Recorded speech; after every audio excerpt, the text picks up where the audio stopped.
For today's episode, we got interviews with Baker staff about their own paranormal experiences on campus, as well as some ghost hunting of our own.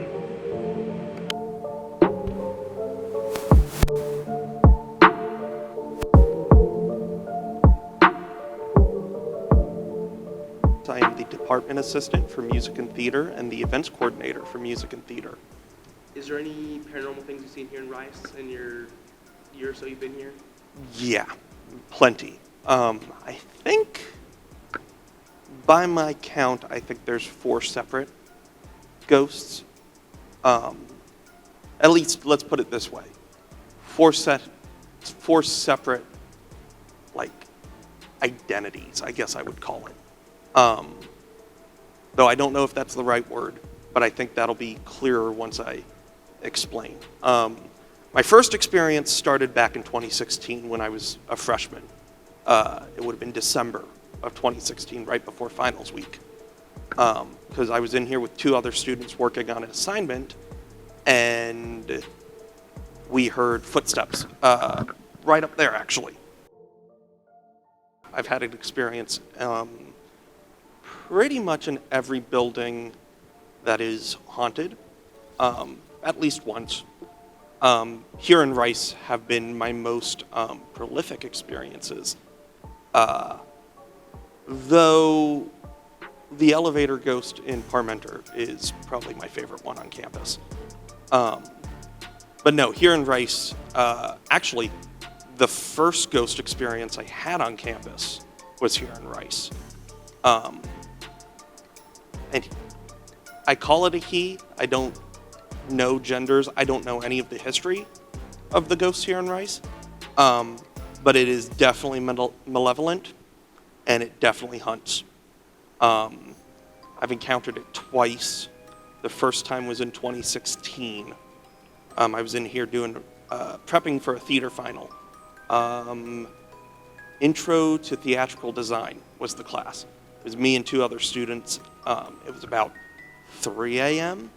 and we started hearing footsteps stomping up the stairs back there, and keys rattling, and the costume closet door flew open. We heard it slam and rustling up there. We all thought it was the theater professor at the time, so we called out. Nothing. Silence. Called out again. Heard more rustling. Looked at each other.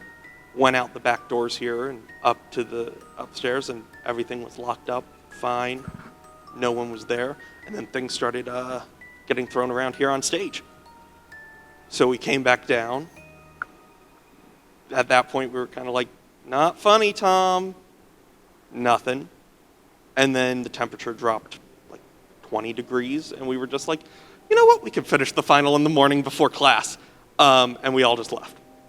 That was the first one, and then, and that's the first, major ghost that I talk about. The second time I encountered that was actually last week. Last week, 2 weeks ago, I did an event in here and then ended up getting caught up after I had shut everything down, doing a couple other things. And it obviously was not happy that I was still within the building, because it came out of the smaller dressing room over there and took a swipe at me. So have you seen any ghosts? Is there any visuals, anything? Or yes. There is definitely one. She likes to play pranks. It's a nondescript woman. Like, her face isn't fully, you can't really make it out. She wears this white, almost wedding dress.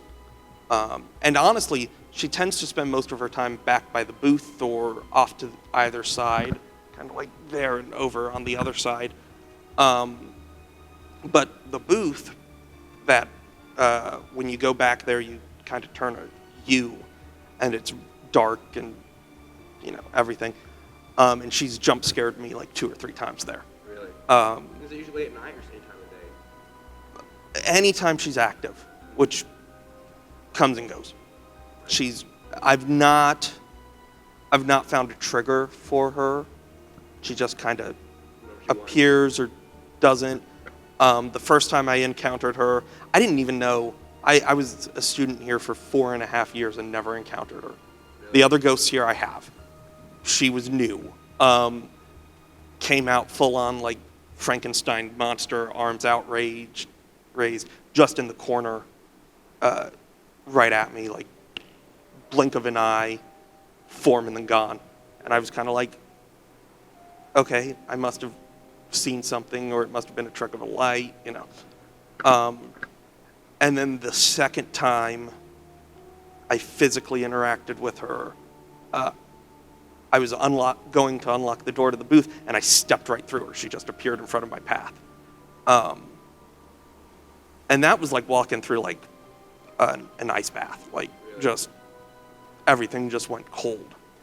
And then the last one I have yet to witness personally, and that makes me kind of sad. But apparently, certain nights, the stage is covered in dancers, like old ballroom. Right, I've heard about that one. Yeah. Dance. And I may have caught the end of it once, but yeah, I've not had the honor or pleasure of seeing that one yet. I'm not usually here late enough to experience that one. Yeah. It's not fun. Yeah. Is it scary at all, or you welcome it? I'm a theater person. It doesn't bother me. The malevolent one annoys me more than anything. It does create that sense of like, I have to get out of this building right now. Right. But you know what? It doesn't do that until after everything's done in here. So I kind of... Real quick disclaimer. The end of this clip has some mic interference that I cannot explain. Headphone users, be advised. Treat it as once the...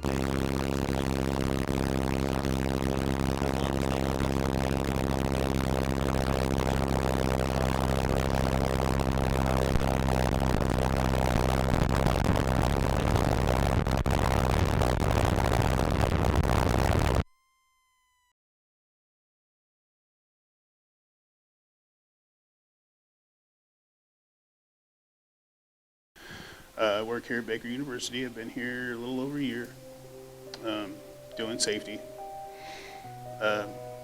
Doing security and safety is just it used to be a hobby. Now it's more of I guess a career choice. I have two of my children that attend this school. And I kind of do a little bit of a paranormal investigation on the side, just because of the age of the school and because of some of the history and the lore of the town and the area. So, have you experienced anything paranormal here? Well, I would say I've experienced some strange things here. There are some things that can probably be considered paranormal. We've had some electronic voice phenomena, which we call EVPs. We had one Class A EVP that actually had a voice and a response, an intelligent response. There are several that we have that can probably be deciphered or considered to be EVPs, but there's only one that we had that was an actual, no doubter. Right. So I would say if you were to maybe just want to get a yes or a no out of me, I would have to say that we've had footage, evidence, and experience of things that we could not debunk or explain. So if that would be considered paranormal, I would have to say yes. For our first stop, we will be going to Parmenter. I was looking for a light switch, and it wasn't on. So I was fumbling around for it, and then all of a sudden the door hit me in the back. And it had a wooden wedge underneath it. So I was standing here, it hit me in the back, and did you see that? No. Well, the door just moved. With the wooden block in it? Yeah. So, anyway, I was standing here, the door hit me in the back. When I said, "Hey Cameron, come here," it finished shutting the rest of the way. I don't know if the floor gives, maybe. Probably just not. I did see that, yeah. Kick the block in, see if it stops it or anything.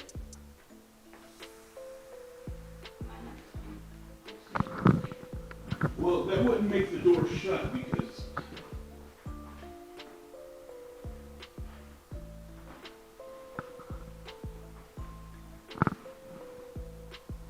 maybe it's the floor. Maybe. Maybe. Because this door is not heavy enough to move a wooden wedge. You know what I mean? Like it's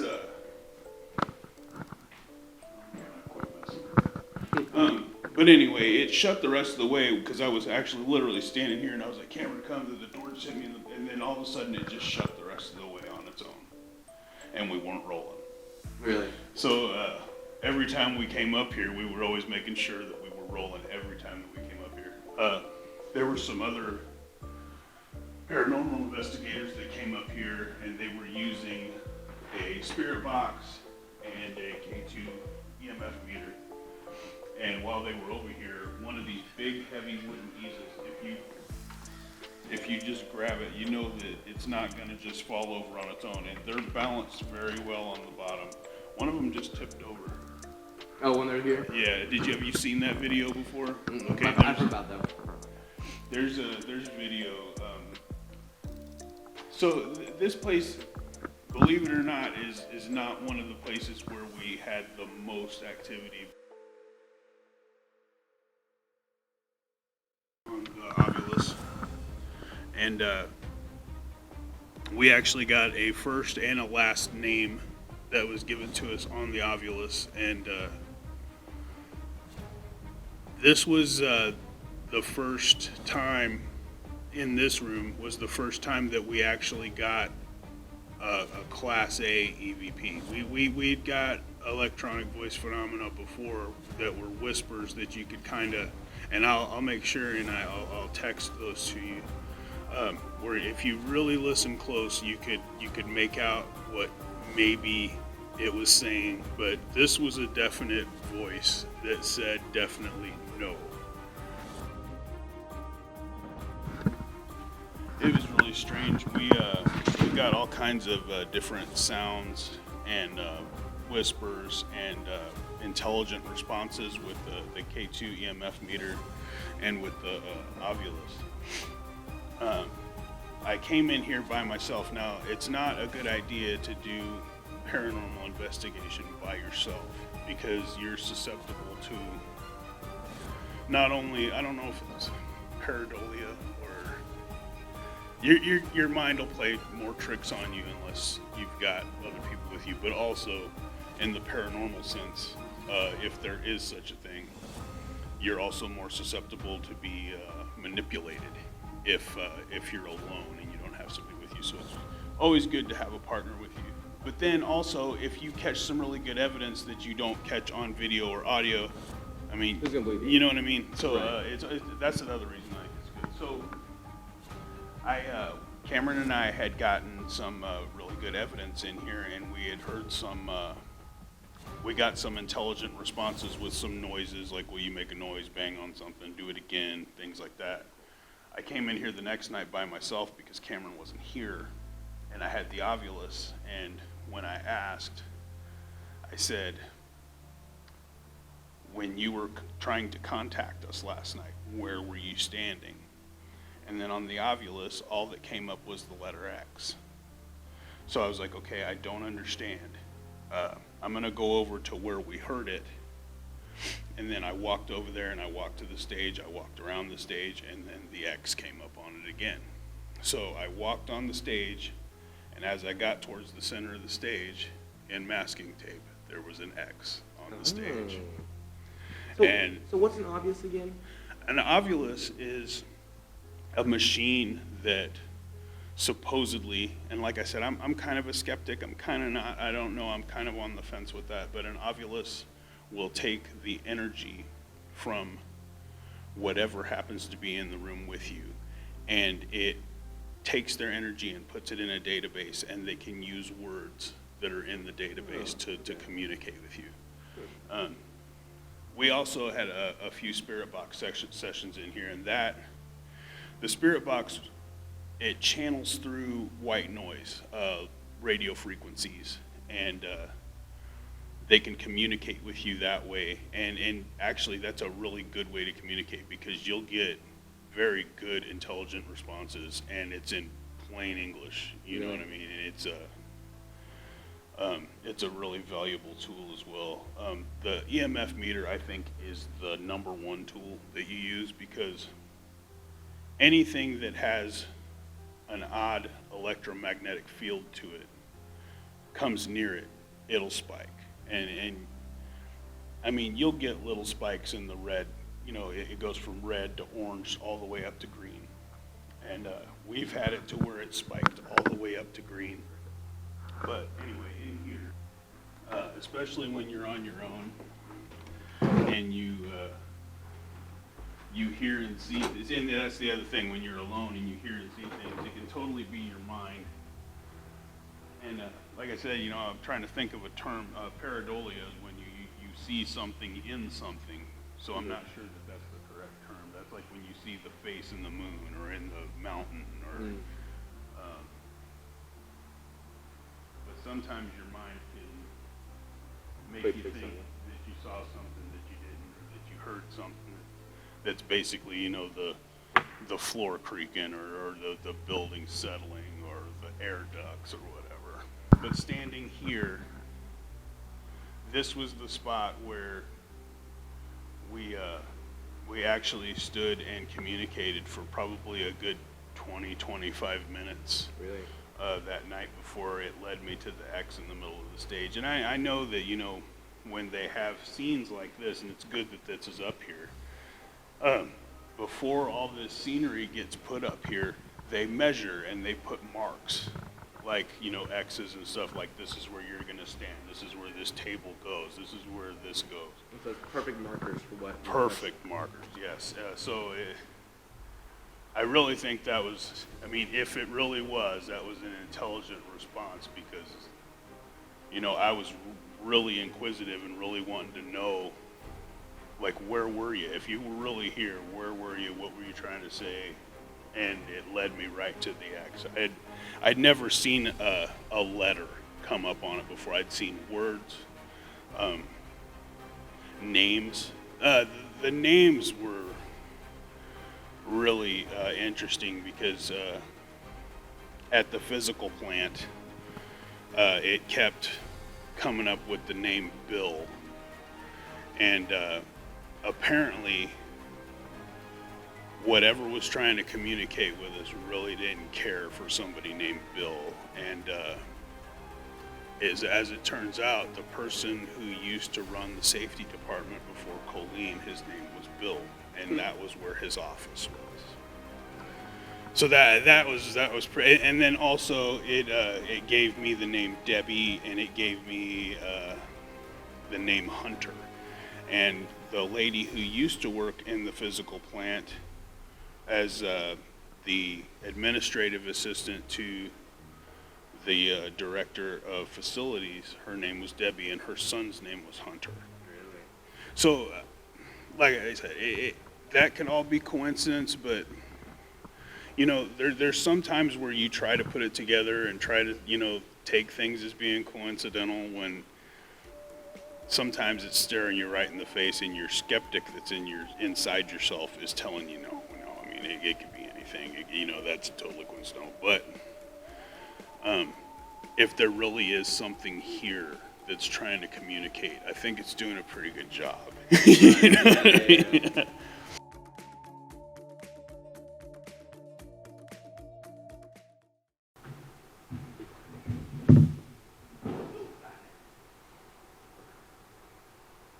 All right, I'm recording. And this is recording now too. Make sure. Okay. Hi, it's me again. I haven't been here for a while. Want to know if maybe you want to communicate. As usual, I have a device in my hand. All you have to do is just speak into it or speak close to it. There's also some other devices. Anywhere where you see the light, if you feel like talking, you go ahead and do so. Say whatever you like.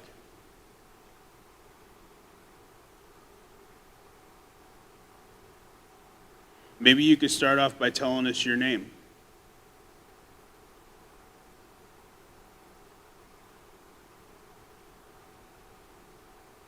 Maybe you could let us know if your name is Stuart. We've heard many stories that Stuart still resides here in Rice Auditorium. Is there any truth to that? If you don't know the backstory on Stuart. Is he the one who died in the tap fire? Yes. That's what in the lobby, right? And that's his picture there hanging, Right. yes.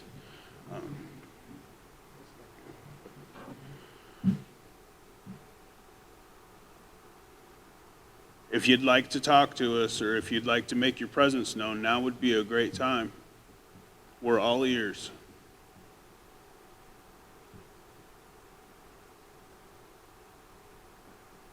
Do you remember leading me to the stage, to the X that was in the middle of the stage? With that device that I was holding in my hand?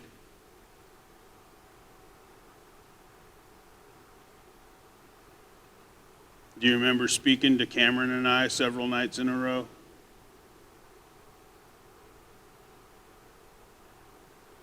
Is the female that resides here that presents herself to Kaylin all the time with us?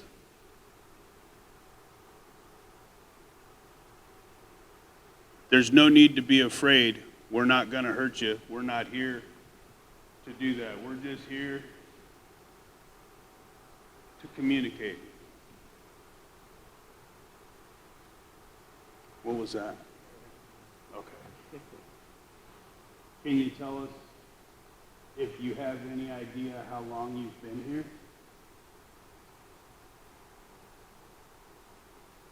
Were you a student?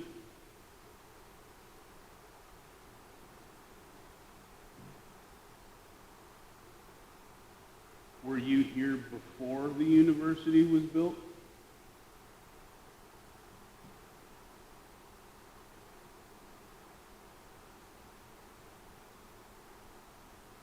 Can you move something or turn something on?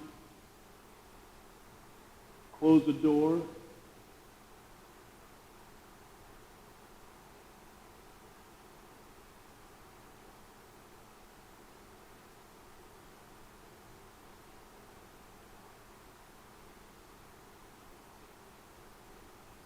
Maybe you could turn on a light.